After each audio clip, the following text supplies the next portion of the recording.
नमस्कार दोस्तों, मैं राजकुमार मौर्य प्रखर इंडिया यूट्यूब मंच पे आपका स्वागत है। जैसे जैसे लोकसभा चुनाव 2024 नज़दीक आता जा रहा है, राजनीतिक पार्टियों ने, चाहे बीजेपी हो, चाहे बसपा हो, चाहे सपा हो, चाहे कांग्रेस हो या अन्य कोई दल हो, अपने अपने लोकसभा प्रत्याशियों की सूची को फाइनल करना शुरू कर दिया है। बड़ी खबर बहुजन समाज पार्टी से आपको बता रहे हैं। बहुजन समाज पार्टी सुप्रीमो ने कहा है, हम अकेले चुनाव लड़ेंगे, ना तो इंडिया गठबंधन के साथ जाएंगे, ना तो एनडीए गठबंधन के साथ जाएंगे। लेकिन राजनीति में जब तक पर्चा ना भर दिया जाए, यानी कि जब तक नामांकन ना हो जाए, तब तक कोई भरोसा नहीं कौन अकेले लड़ेगा, कौन साथ में लड़ेगा। कुछ सूत्रों के मुताबिक बड़ी खबर निकल के आ रही है, बहुजन समाज पार्टी के जो 10 सांसद हैं, किनको किनको कहां कहां से टिकट मिल रहा है, किनका टिकट कट रहा है, कौन कौन से सांसद किस पार्टी में जाने वाले हैं, बगावत करने वाले हैं, पूरी डिटेल हम आपको बता रहे हैं। आप चैनल पर पहली बार आए हैं तो चैनल को सब्सक्राइब करिए और अपनी राय कमेंट के बॉक्स के माध्यम से जरूर रखिए। सबसे पहले मैं बात कर दूं लालगंज लोकसभा सीट से। लालगंज लोकसभा सीट से जो वर्तमान सांसद हैं बहुजन समाज पार्टी के संगीता आजाद, आपको पता होगा 2019 में सपा बसपा का जब गठबंधन हुआ था तो 10 पर बहुजन समाज पार्टी और 5 सीटों पर समाजवादी पार्टी को जीत हासिल हुई थी। संगीता आजाद लालगंज से सांसद हैं और इनकी मुलाकात अभी फिलहाल दिनों में मोदी जी से हुई है। इनकी तस्वीर मोदी जी के साथ आप लोगों ने देखा होगा। और अभी भी जब 15 जनवरी को बहन जी का बर्थडे था तो बहन जी की ही सांसद ने बर्थडे पर कोई बधाई नहीं दी। इन्होंने अपनी ही सुप्रीमो को इन्होंने कोई बधाई नहीं दी। तो ये माना जा रहा है कि 100% बीजेपी में जा रही हैं और बहन कुमारी मायावती इनको टिकट नहीं देने वाली हैं। तो पहला बात मैंने बता दिया, पहली सांसद जो संगीता आजाद हैं वो बगावती रुख पहले से अख्तियार की हुई हैं और इनको दोबारा टिकट भी बहुजन समाज पार्टी से नहीं मिलने वाला है। उसके बाद मैं बात करता हूं फजलुर रहमान, जो सहारनपुर के सांसद हैं। बसपा के साथ मिलकर इन्होंने चुनाव लड़ा, बसपा के चुनाव चिन्ह पर चुनाव जीते, समाजवादी पार्टी के साथ मिलकर चुनाव लड़ा और इनके भी बगावती तेवर देखने को मिल रहे हैं। बहुजन समाज पार्टी की सुप्रीमो इनको भी टिकट देने नहीं जा रही है। ऐसा कहा जा रहा है कि समाजवादी पार्टी अखिलेश यादव के टच में है और बार बार अखिलेश यादव की तारीफ भी कर चुके हैं और अखिलेश यादव के साथ मिलकर के चुनाव लड़ने जा रहे हैं। इंडिया गठबंधन के साथ इनके रिश्ते मजबूत हो रहे हैं।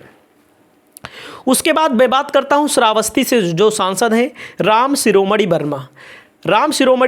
वर्मा श्रावस्ती से सांसद हैं और इनको भी बहन जी टिकट नहीं देने वाली हैं। ऐसी संभावना जताई जाती है जब बहन जी टिकट नहीं देती या कोई पार्टी टिकट नहीं देती, या तो कोई व्यक्ति सपा में जाएगा, सपा में जाएगा, कांग्रेस में जाएगा या भाजपा में जाएगा। तो इनकी जो नज़दीकियां हैं बीजेपी से हाल फिलहाल दिनों में देखने को मिली हैं और बीजेपी में अपनी पूरी तैयारी कर चुके हैं जाने के लिए। देखो टिकट वहां मिलता है कि नहीं मिलता है। बहरहाल जब नेता जाते हैं किसी पार्टी में तो टिकट की बात पहले करके जाते हैं, बाद में चाहे मिले चाहे ना मिले। उसके बाद मैं बात करता हूं श्याम सिंह यादव इस समय सोशल मीडिया पर बहुत छाए हुए थे। एबीपी न्यूज़ पर आप लोगों ने देखा होगा, इन्होंने बयान दिया, निराशाजनक बताया मायावती जी के इस फैसले को जो उन्होंने इंडिया गठबंधन से नाता तोड़ा। उन्होंने कहा कि हम ना तो इंडिया के साथ रहेंगे ना तो एनडीए के साथ रहेंगे। श्याम सिंह यादव जौनपुर से सांसद हैं और श्याम सिंह यादव बड़े अंतराल से चुनाव जीते थे 2019 में जब सपा बसपा का गठबंधन था। श्याम सिंह यादव की तस्वीर आपने देखा होगा, अगर नहीं देखा होगा तो हम आपको दिखा देंगे। कांग्रेस के साथ इनकी नज़दीकियां हैं।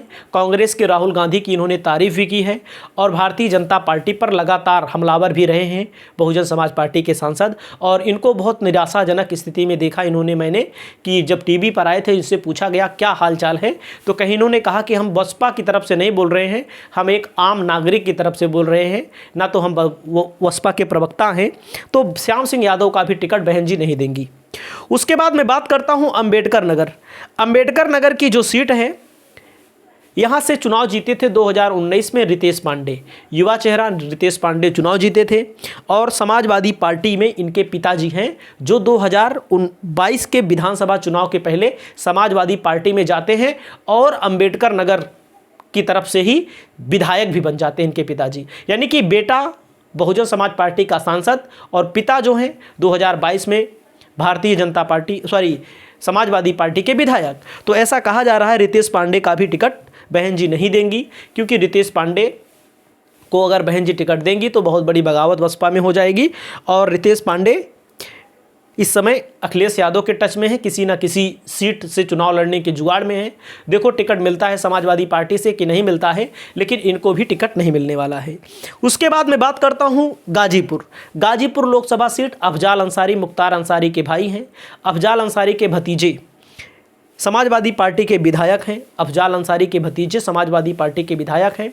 समाजवादी पार्टी और अफजाल अंसारी की बेटी की शादी हुई थी अभी लखनऊ में। तो समाजवादी पार्टी का पूरा कुनबा, चाहे अखिलेश यादव हो, चाहे उनके साथ नवरत्न हो, नवरत्न मतलब जो इनके साथ रहते हैं, उनके नेताओं को भी साथ में देखा गया। और ऐसा बताया जा रहा है कि समाजवादी पार्टी ने अफजाल अंसारी को गाजीपुर लोकसभा सीट से चुनाव लड़ाने का ऐलान भी कर दिया है। अंदर ही अंदर खबर आती है, खबर जब बाहर आ जाएगी तो उसके बारे में पुख्ता जानकारी हम आपको देंगे।